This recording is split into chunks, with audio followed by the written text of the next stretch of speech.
ராம் ராம். பக்தி ஒளி சொந்தங்களுக்கு அன்பு வணக்கம். இன்னைக்கு ஸ்ரீ மகாபெரிவா அனுபவத்தில் எறும்புகள்லாம் செஞ்ச புண்ணியம் என்ன, அதை பற்றின பதிவு பார்க்கலாம். உடல் வேற ஆன்மா வேற அப்படின்னு ஒரு வாக்கியம் உபனிஷத்தில் மட்டும் இல்லை, பெரியவாளை பொறுத்த வரைக்கும் உபயோகமான வாக்கியம்.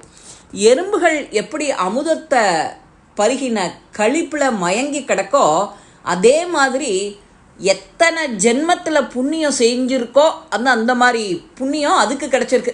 எதுக்கு? எறும்புக்கு. பெரியவாளுடைய வலது காலில் மேல் புறத்தில் எப்படியோ ஒரு இரத்த கசிவு, ஒரே ஒரு சொட்டு ரத்தம் மாதுளை முத்து மாதிரி தெரிஞ்சுது. அதை சாவகாசமாக உட்காண்டிருக்கா ஸ்ரீ பெரியவா இவாளுக்கு அனுகிரகம் பண்ண.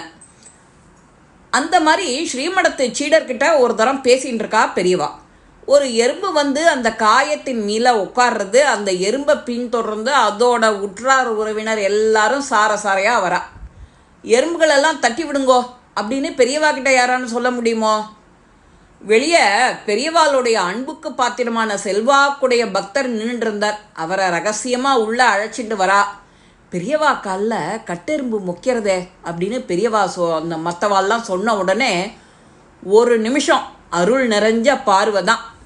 விபீஷணன் ராமச்சந்திரமூர்த்தியை சரணாகதி பண்ணினான்னு படிக்கிறோம்.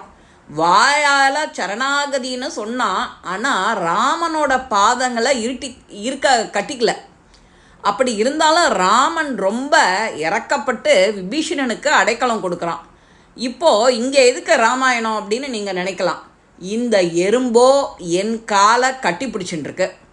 அதுகளுக்கு என்ன சொல்கிறது? அதுக கேட்காம உதறி விட்டால் அது நியாயமா? இந்த சொற்களெல்லாம் கேட்டு ரசிக்கிறதா இல்லை பெரியவாளுக்காக இறக்கப்படுறதான்னு நாம் நினைக்கலாம். உடல் வேற ஆத்மா வேற இல்லை அப்படிங்கிற உபனிஷத்து பெரியவாளை பொறுத்த வரைக்கும் நல்ல அருமையான வார்த்தை. எறும்புகள் அந்த அமுதத்தை பருகின கழிப்பில் மயங்கி கிடக்கு. எத்தனை ஜென்மத்தில் புண்ணியம் பண்ணியிருக்கோ. ஸ்ரீ பெரியவா காலில் அந்த ரத்தத்தை, மாதுளை முத்து மாதிரி இருக்கிற அந்த ரத்தத்தை பருகிண்டு அதில் சொர்க்கத்தை அடையிறது. அந்த எறும்புகளுக்கு இனி பிறவி கிடையாது, அதுகளுக்கு மோட்சம் கிடைச்சாச்சு. நம்ம சாதாரண மனுஷா நாம் என்ன பண்ணணும்?